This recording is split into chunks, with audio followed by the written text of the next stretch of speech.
Assalamualaikum warahmatullahi wabarakatuh. Halo teman-teman, kembali lagi dengan saya Iis Rahmawati.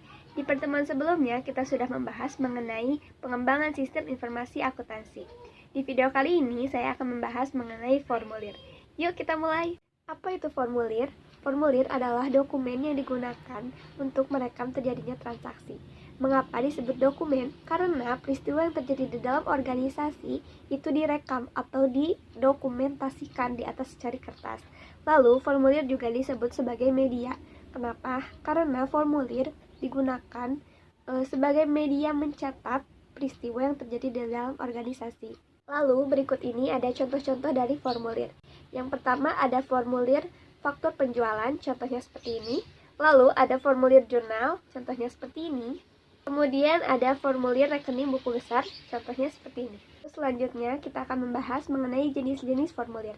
Yang pertama ada jenis formulir satu set, yaitu satu formulir dalam beberapa rangkap dengan isi yang sama. Contohnya ada faktur penjualan. Yang kedua ada faktur continuous, yaitu berbentuk beberapa lembar dibatasi perforasi, dapat disobek, bisa diperlukan. Contohnya printer komputer. Dan yang ketiga ada formulir tanpa karbon, yaitu beberapa tembusan yang dapat diisi sekaligus tanpa kertas karbon. Contohnya itu tiket pesawat. Dan yang keempat ada formulir dengan tinta magnetis, yaitu dapat dibaca oleh alat input untuk langsung diproses oleh komputer.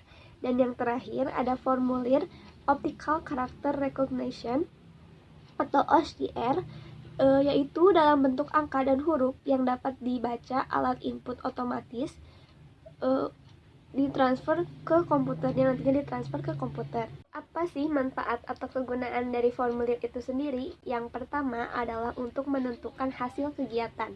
Contohnya, pekerjaan pembuatan distribusi dan laporan-laporan untuk pimpinan. Yang kedua, untuk menjaga aktiva-aktiva dan utang-utang perusahaan.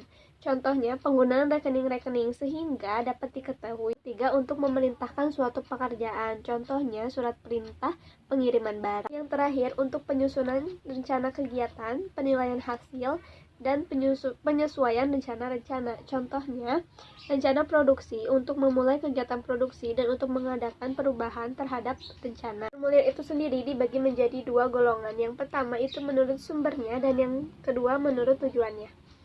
Formulir menurut sumbernya. Yang pertama, formulir yang dibuat dalam perusahaan digunakan untuk intern dan perusahaan. Contohnya, kartu jam kerja, memo kredit atau debit, pengeluaran barang, bukti permintaan, dan lain-lain. Yang kedua, ada formulir yang dibuat dalam perusahaan dan dikirim ke pihak luar perusahaan. Contohnya, faktur penjualan, bukti kas keluar, surat order pembelian, dan lain-lain. Yang terakhir, ada formulir yang diterima dari luar perusahaan. Contohnya faktur pembelian, surat order dari pembeli, dan rekening koran bank. Formulir menurut tujuannya ada dua, yaitu formulir yang dibuat untuk meminta dilakukannya suatu tindakan oleh unit organisasi lain. Contohnya bukti permintaan dan pengeluaran barang dari gudang.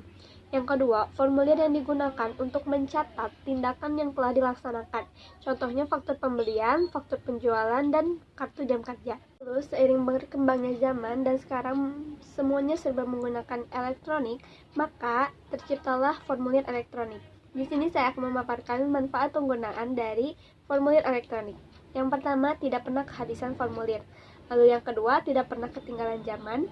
Yang ketiga, ketidakefisienan formulir dapat dihindari. Bahan format dan isi formulir dapat segera diatasi dan menimbulkan pemborosan biaya. Yang keempat, tidak dimungkinkan penggunaan formulir yang salah.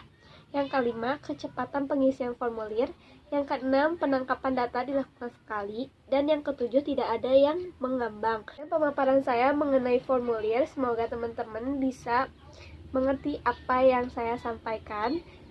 Sekian video dari saya. Wassalamualaikum warahmatullahi wabarakatuh.